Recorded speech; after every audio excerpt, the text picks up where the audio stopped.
Hey guys, today I'm going to show you how to sew a face mask and some outfits to wear them with.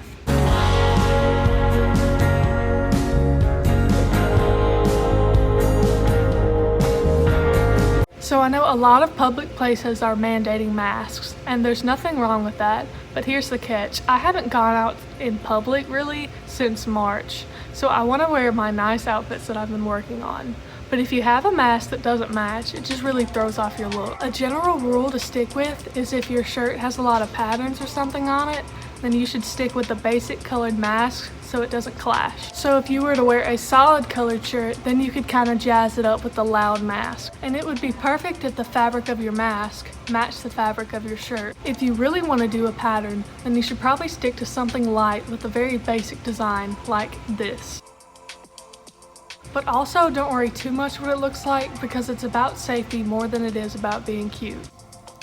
Anyway, what do I know about fashion? So I went ahead and picked out all the fabrics that I wanted, and now I need to actually sew them. I'm using the patterns from the CDC guidelines, which I'll put in the description. So I know I had that big speech about not using patterns in your fabric, but 90% of my closet's actually flannels, so it's okay for me to have a bunch of plaid that actually works for me. So the CDC's recommendations, it says to get two 10x6 rectangles, but I found I like it just a little bit bigger because I like to double over my hem. Keep your two rectangles right sides up with the wrong sides facing in. Again, the CDC only likes to hem it one way, but I actually like to hem it double, that way it lasts longer in the wash. The first thing you want to do is hem the top. I've pinned them down so the hem will stay better.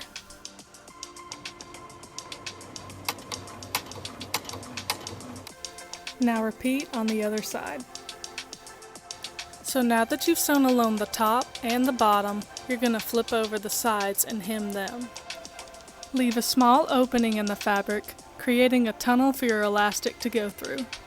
It's a little hard to explain, but just watch.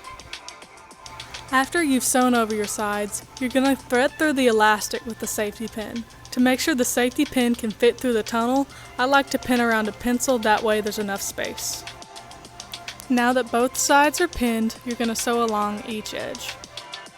At this point, you're done with all the sewing, and now you just need to trim the excess thread. Now you need to cut two pieces of elastic to be the loops of your mask. The CDC's instructions says to get two 6-inch pieces of elastic, but I find 7 inches works better for my face.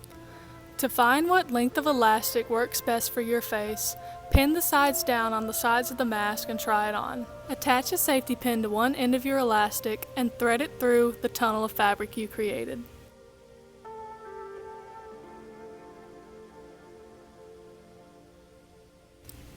Double or triple tie a knot in the elastic to ensure it doesn't come undone. Thread the other elastic through the other side of the mask and then you're done. I sewed several masks using this pattern.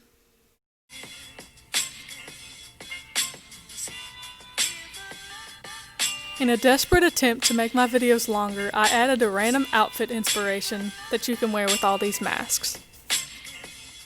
For this outfit, I just wore a white t-shirt with high-waisted jeans and sewed a headband to match my mask. For the next outfit, I just swapped the high-waisted jeans for some black shorts. This is literally the same outfit as before, but with a green flannel over it and a green mask. This is our classic emo look, and I even changed my shirt for it, but you literally can't even see it. Okay, that is all I have for you guys. If you like this video, make sure to like and subscribe, and check out some of my other videos. Also, comment what you would like to see in my next video. See you guys!